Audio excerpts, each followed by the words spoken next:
Thank you for the invitation and thank you for this amazing welcome on this event. Lava is 17 years old now, which is, from my understanding, quite old. But when I look on these projects coming up until 2030, this is another few years where I believe the world will be different by then. We've been known in that region because we did the German pavilion on the expo, and I just can thank you again for the Dubai area, that this was a great experience, seeing how within the pandemic we moved on so quite well, and being in the expo, this was so overwhelming, having so many people in the exhibitions and seeing people from all over the world coming to Dubai. I think that was an amazing experience, and I agree to the speaker who said that the story in front was that Dubai did an amazing job during the COVID times. Now, as Lava, we always ask ourselves, what's the next level? And I personally myself, I'm feeling a researcher. I'm working in a big research institution called Fraunhofer since almost 30 years. And I feel like a researcher, and I approach architect as a researcher. And in Alaba, we want to bring research, science, and architecture together. We want to merge it, and we look always on the next level, on the forefront, what comes next. So this was one of our first projects, what we looked in, how in a research project about hospitality of the future, how could a room of the future with a lot of sensors integrated can look like, and how would the people behave and work in these kind of spaces. When you get out of the room and you walk on the floor, what kind of lights will be move on, what is about screens, what is about entertainment, right? We did a lot of research. What do people actually do in a hotel space? A lot of people, of course, go to bed and sleep. That's one thing, so it has to be a good bed. But before you go to sleep, a lot of people watch TV. And we're still struggling with this kind of experience of a TV in your hotel room, right? Because it's a different setup than what you used at home, not the same programs, and at some time you just gave up. That's it.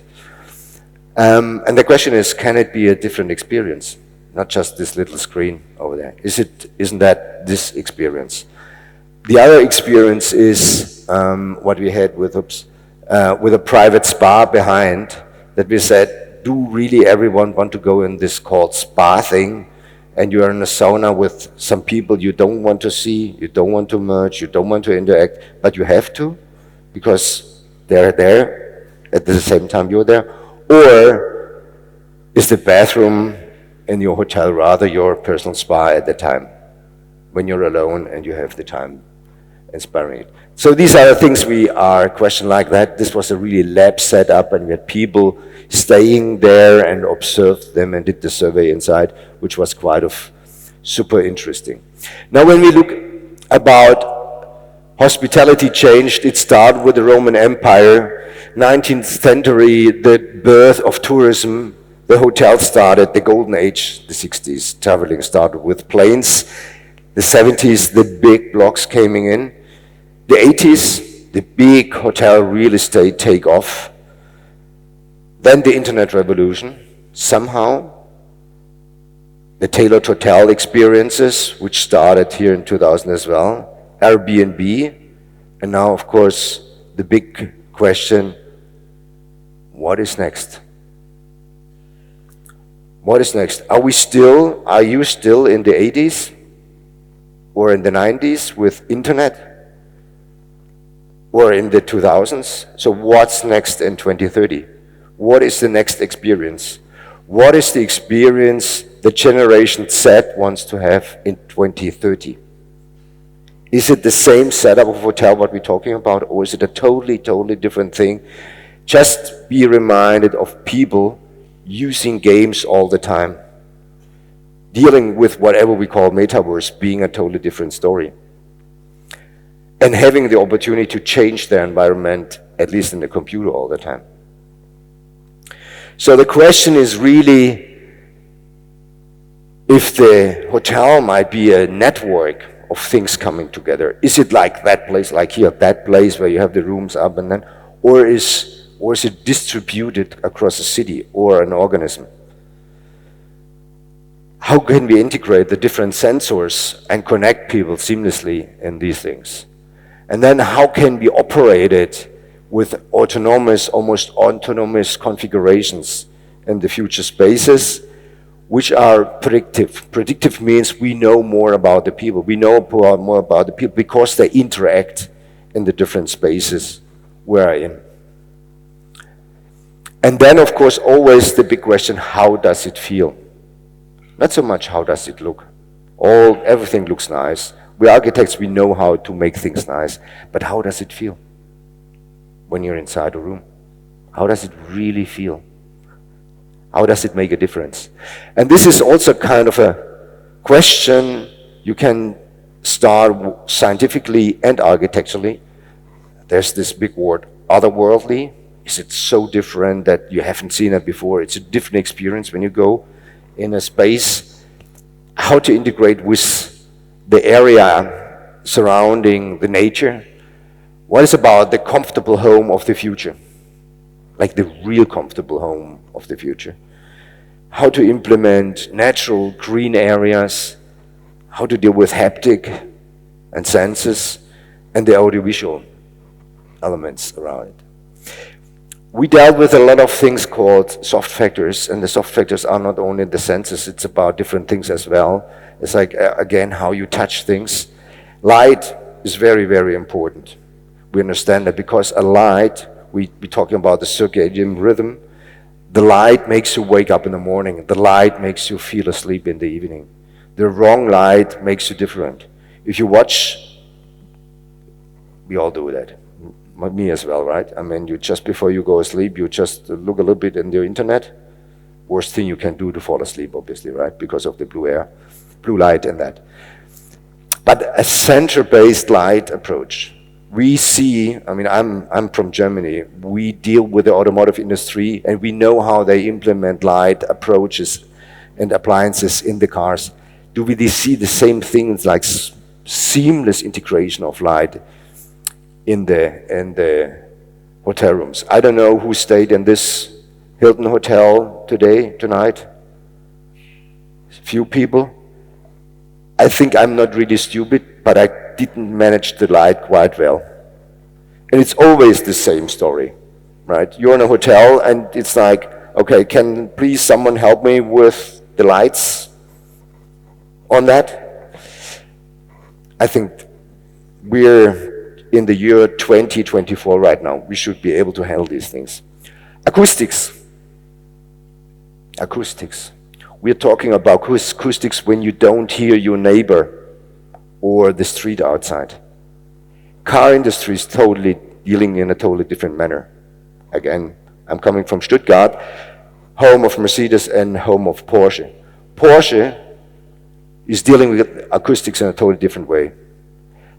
A Porsche engine is acoustic amplified, approached.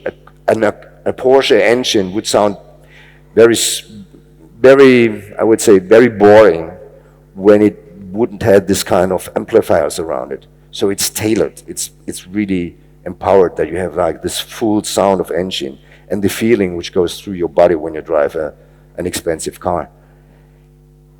When you go out of a hotel room, at least I do it, when I go out of a hotel room, I hear if the door is closing, so I don't go back and check it, right? I hear it. And if you go out and you hear this like this sound comes in, okay, it's something went wrong. But this is it just happened like that. We don't talk about what is a good acoustic designed hotel space.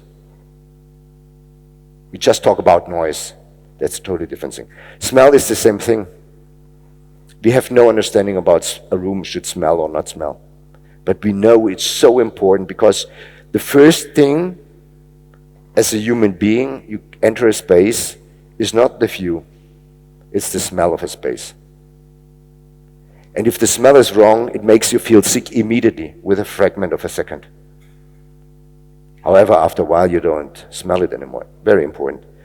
Temperature perception, also very important. And then the feeling of safety, of being protected, is that you go in a room which is not yours, but can you adapt to that room that you feel it's yours? It protects you when you fall asleep and when you're in that room. All that is changing and coming together in these different elements. And then we have something else which is very important between relaxation and stimulation. We want to have both things at the same time. We want to be relaxed, we need to slow down, we want to have the break, but we want to be activated. We want to be inspired. The question is, can we do both in the same space we're dealing with, in the same area? And this is why we're looking at the moment on how we can have a space, the same space, changing from both ways back and forth for the future approach. When you look in a room, you can change your room up front, or the room is changing with your demands. And then obviously, however tools we're going to have in 10 years from now, if it's still this kind of iPad-like thing or different stuff, but how can we choose the setup when you want to go in a room and change the different setups, like in the games. We are not doing these things out of nothing. We are working on some of the few projects which were shown. This was just recently announced by Neom. It's called Aqualum. It's a inside-out skyscraper, pretty much, in a mountain with some of the hotel rooms. All these things are from the net, so that's what we are allowed to show. It's on the Gulf of Aqaba in Neom. With a totally different experience, obviously, in a space which is dealing not with an architecture towards the outside, but an architecture to the inside, which is focused on the human being inside that building. And then we're working as Lava, we're one of the master planners of Neom. Our master plan is the area on the mountain called Trojena, which is all season year area to go for in winter, but also in summer and in between these different elements.